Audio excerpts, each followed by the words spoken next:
Well, welcome into the pregame show. Coach Toby Foreman's with me tonight. Kickoff season. Man, I can't believe it's already football season again. It just seems like the other day we were wrapping up playoff stuff.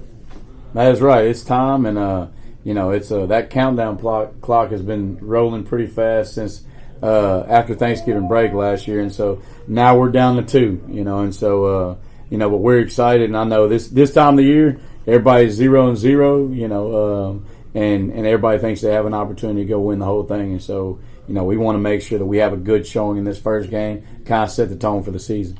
Yeah, moved up to 6A now from the 5A you've been in the past 2 years, and the non-district schedule with Round Rock and some other guys, and then of course you got a really tough district. We'll be talking about that in the coming weeks. We don't want to get too far ahead. We want to just talk about Round Rock and how your guys look right now. And I've had an opportunity to watch them a little bit here and there.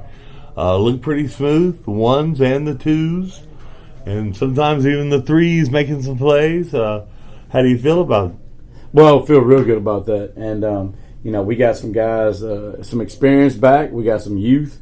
And then we got some guys that were on the varsity last year in backup roles. So it's a good mixture of kids. But I will tell you, I'm extremely excited that we have a scrimmage and 4 non-district games before we start our district, because we're going to need every bit of that.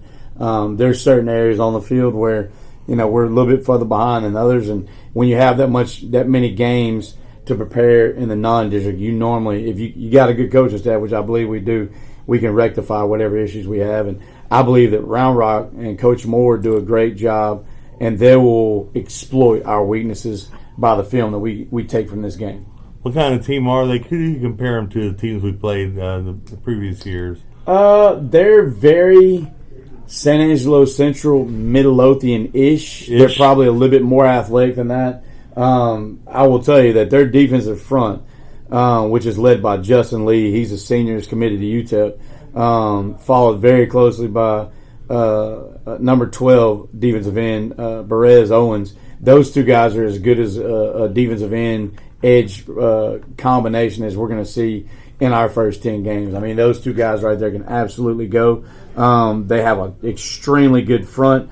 Another young man, Mitchell, number 97, Brendan Mitchell, Luke Rodriguez. They have a whole lot of guys. They rotate on the interior defensive line. Will Fontaine, Max Williams. There's just a whole bunch of guys that they rotate, and it really makes it tough for our offensive line. We're going to have to play exceptional up front, but they hang their hat on their defense, and offensively they do a lot of different things, but it's a lot of run RPO type stuff, and then they'll play action pass and take a shot downfield. They got an outside receiver by the name of Hurley that can absolutely fly, and like I said, they're as good as we've seen early on in a long time. Coach is actually watching game film. We're watching game film while we're doing the interview here, so it's if y'all can see this, it's wonderful.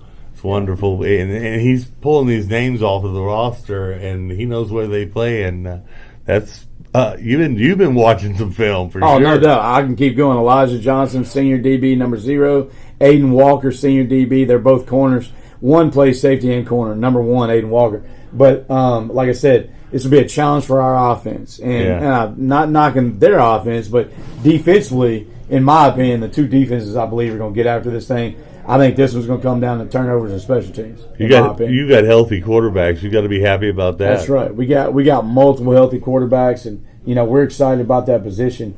But I will tell you a good example of what I'm talking about. If you just look right here, and that gentleman right there, oh my golly, absolutely play football. You see, ladies and gentlemen, I just watched him pancake a young man who attempted to block him, and then didn't take him a whole lot of effort at all as he comes off that edge. Oh my golly! Yeah, you've got to watch it. What do you do? You put 2 extra over there? You gonna put an extra tight end or what? We've got plan A, B, and C. But you have to when you're facing guys like that, because does he move around too? Will he go to the other side? He does. He floats. There's 2 of them. There's one on each side. The other one's not in right now. But what we see? Boy. No, that is the other one right there, 14. So what we have to do is we have to make sure that we protect the quarterback in the pocket, and we're able to run, at them and not try to run around them, because you're not gonna get the edge on those guys too often. We looked at scrimmage against Harker Heights. Harker Heights, I think, maybe got the edge once, maybe twice and their lateral passing game wasn't that successful. But, either way, that was a scrimmage. This will be a game. We've schemed them up. They've schemed us up. The problem is week one, it's just really hard to tell what you're looking at because who knows if scrimmage schemes or what they're actually going to do in the game, or they're just working on stuff for down the road. And the numbers. Yeah, because we're not a district opponent. So it's not like they had to have a phenomenal game plan for us. But I will tell you, Coach Moore and those guys do an outstanding job, and we expect this to be a phenomenal test for us. Well, your guys are looking pretty good. Like I said, I'm very impressed with. We didn't talk about Isaiah Butler Tanner. Got him a scholarship. In the past few weeks, so that's great. He'll be playing next year at Texas Tech, right? At Oklahoma State. Oklahoma State. I'm sorry. Oklahoma State. That's correct. He's one of the several guys we have on this team. I don't know how I did that. Oh, that's okay. Well, he's one of the several guys on this team that do have offers, and I will tell you, he's got to be one of the biggest tight ends in the United States. He's 6'7", 255 pounds. That's not the norm. I wouldn't want him to come block me, if he gets in a bad mood. Tanner normally don't get in a bad mood, but he does his job and he does it very well, and that's why he'll be next year Oklahoma State Cowboy. Yeah, I'm sorry, I don't know why I said that.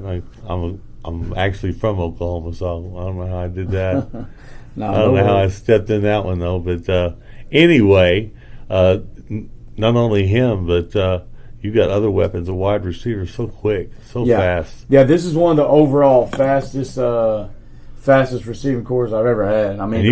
We're talking about a guy that has people at Penn State, at Oregon, and Baylor wide receivers. Mississippi State. That's right. Mississippi State, dude. No, this group right here. Now we ain't run no relays on Friday, but if we did, I like our chances. But I will tell you, this group has come a long way. There's not many of them. I think there's 6, maybe 6.5, 7 varsity receivers in this crew, but they do a good job. They're a good unit. Each of them brings something different to the table, but they have one thing in common, which is speed. They all can run, and so if you give a quarterback time, if we can give him time, we'll have an opportunity to make some throws down the field. That's what we did the other day. We had 2 huge plays against Belton, and we had time. And when we do have time, that's what can happen because of the speed of these guys. They're covering a lot of ground. And our quarterback has a strong arm, so they can reach the target. Well, you got those edge rushers we were just talking about. You got to keep an eye on. So may see a little draw play every once in a while, something like that, man. It's possible. It is very possible. Or just get the heck out of there real quick play. Draw, screens, and quick game. What I mean? I mean, that'll be some of it, but we believe that we can, to be successful in this game, we have to, long protection. We have to be able to make sure we get drop back protection, which you need to give your quarterback 3 seconds. Are they eating good on that offensive line? They are eating good. Maybe, hopefully not too good. We got, let's see, of the 5, I'm going to say 1. We got 2 300-pounders. We got 2. One's about 270 and the other about 240, 250. The other 2 aren't too big, but it's a good mixture. None of them. You don't see a whole lot of just overweight guys on our team because in the off season they got to make a 10-minute mile. If they don't make a 10-minute mile, they don't progress into the season. So that's one of the prerequisites. So they all met that mile time.